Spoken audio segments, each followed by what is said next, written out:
রবীন্দ্রনাথের আদর্শ কখনোই মানুষকে বিদ্রোহী হতে উৎসাহিত করে না। বঙ্কিমের আদর্শ সে বলে দিয়েছে আমরা বিদ্রোহের সমর্থক নহি। বিদ্রোহ আপনি কখনো বঙ্কিমের আদর্শ থেকে খুঁজে পাবেন না।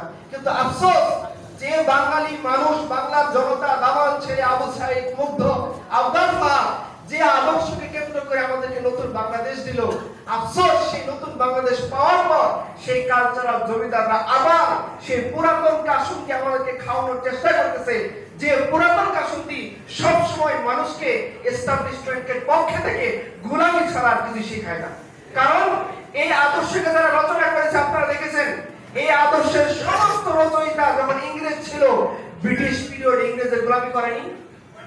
এরপরে যারা সাংস্কৃতিক লিডার হয়েছে আপনি দেখেন, সে আমাদের সার থেকে শুরু করে আরো যাদের নাম বলে দাঁত ব্রাশ করতে হয়, এই সমস্ত যত বুদ্ধিজীবী নামের অবুদ্ধিজীবী এরা যারা ছিল, এরা সবসময় এই জুলুমের শাসনের পক্ষে ছিল না।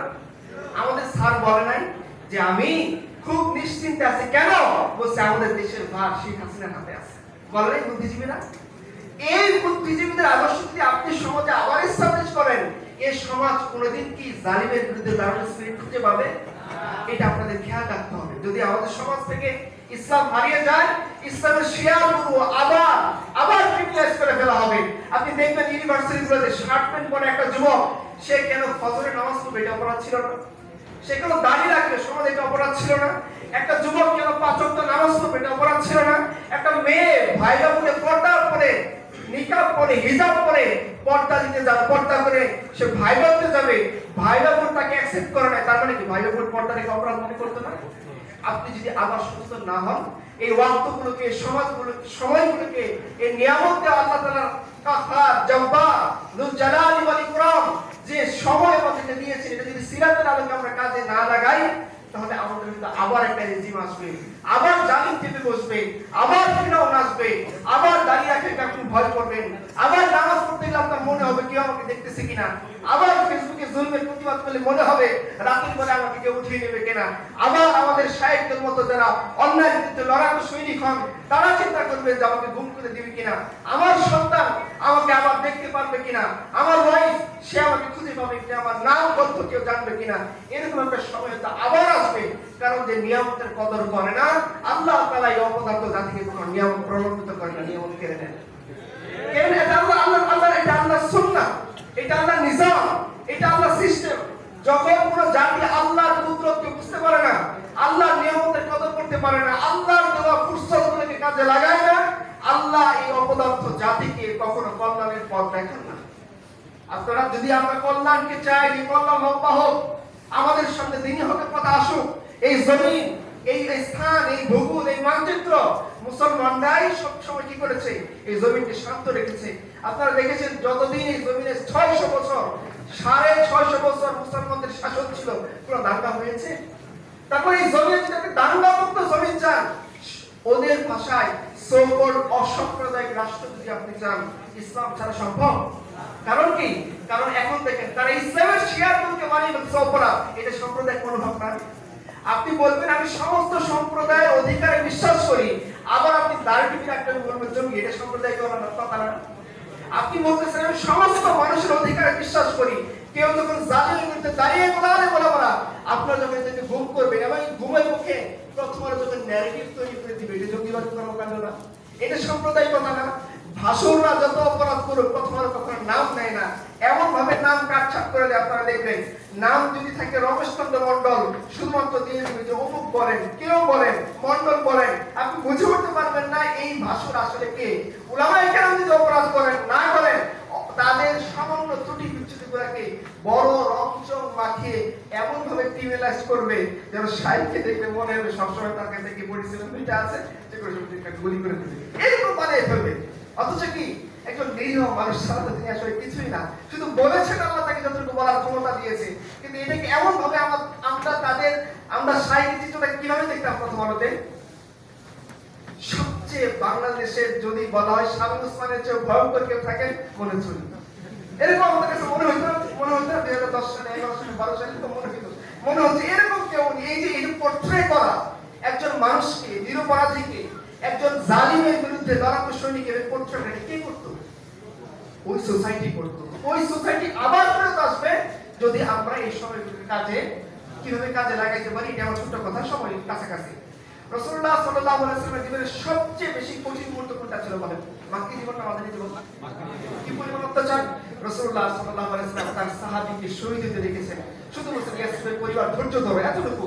আপনারা জানেন শিয়াবে আবু তালেবের ভিতরে বাচ্চা শিশু করে, যে আপনারা যেমন দেখেন গাজাতে মানুষজন না খেয়ে হাড্ডিসার হয়ে যাচ্ছে, শিয়াবে আবু তালেবের 3 বছর, এর যে কষ্টকর।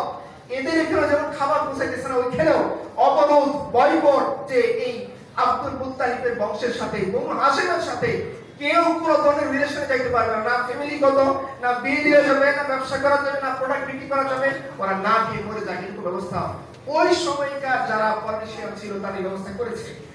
এত ক্রিটিক্যাল মোমেন্ট যখন রাসূলুল্লাহ সাল্লাল্লাহু আলাইহি ওয়াসাল্লাম চাচা মারা গেলেন, আবু তালেব মারা গেলেন, অত্যাচারের মাত্রা আরো বেড়ে গেল।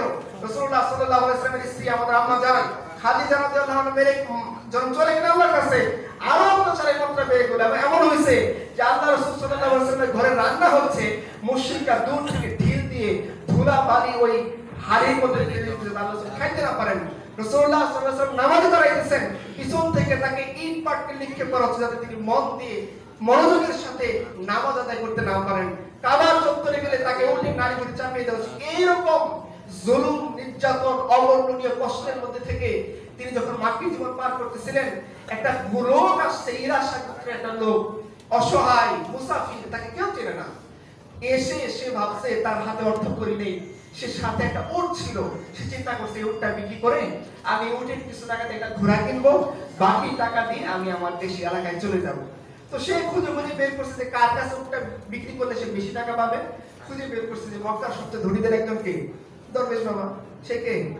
আবু জাহেল। তো খুঁজে খুঁজে দরবেশ বাবাকে বের করছে। দরবেশ বাবার হাতে বেশি টাকা পয়সা, দেখতে খুব সুন্দর, সই সই কথাবার্তা বলে, মনে হয় সত্য জান্নাত থেকে পালায় আসছে।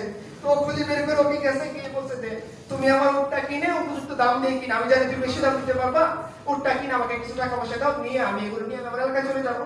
আবু জাহেল তো পাইছে, সে জানতো যে মক্কায় একটা অলিখিত রুলস ছিল, যার কোনো পারিবারিক গোত্রীয় শক্তি নেই তার মক্কায় কোনো দাম নেই। এই জন্য দাসদের উপর কোনো অত্যাচার কেউ কিছু বলতো না, কারণ এটা অলিখিত একটা নিয়ম। যার মক্কায় কোনো বংশীয় শক্তি থাকবে না তার মক্কায় কোনো দামও থাকবে না। এই জন্য ওই লোকটা যখন আবু জাহেলের কাছে উটটা বিক্রি করলো, আবু জাহেল কেনার পরে বললো যে আমি তোমার উট কিনে নিই, এটা আমার বাপের উট। দেখেন না, আমাদের টাকায় তারা রাস্তা করে, আমাদের কাছ থেকে ট্যাক্স বের নিয়ে তারা এই করে, নাম দেয় কি এইটা ফ্লাইওভার করে দিয়েছি, রাস্তা করে দিয়েছি, হাইওয়ে বানিয়ে দিয়েছি। বাবার টাকা দিয়ে বানিয়ে দিচ্ছে আমার টাকা। এই যে আপনি 1 মিনিটে কথা বলেন, মোবাইলে যে 1 সেকেন্ড কথা বলেন, আপনার কাছে ভ্যাট ট্যাক্স কাটে না? আপনি যখন ট্রেনের টিকিট কাটেন ভ্যাট থাকে না?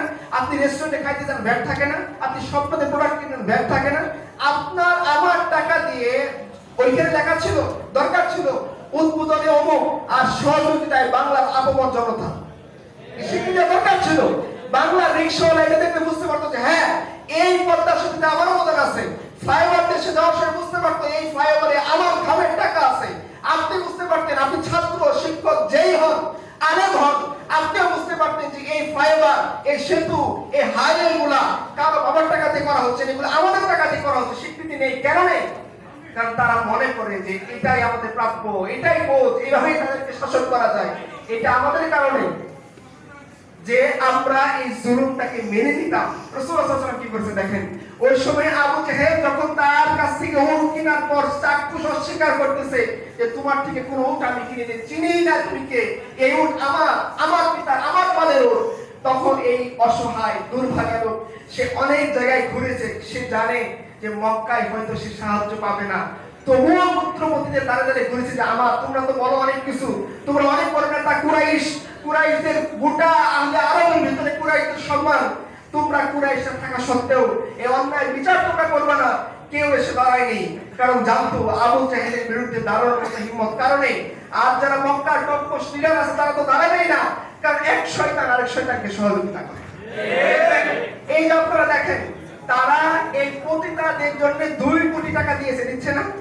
পতিতাদেরকে 2 কোটি টাকা দিয়ে পতিতাদেরকে উৎসাহিত করা নাকি নারীর জন্য সম্মান কর, নাকি এই পতিতাদেরকে স্বাভাবিক জীবনে এনে তাদেরকে পুনর্বাসিত করা বেশি সম্মান কর?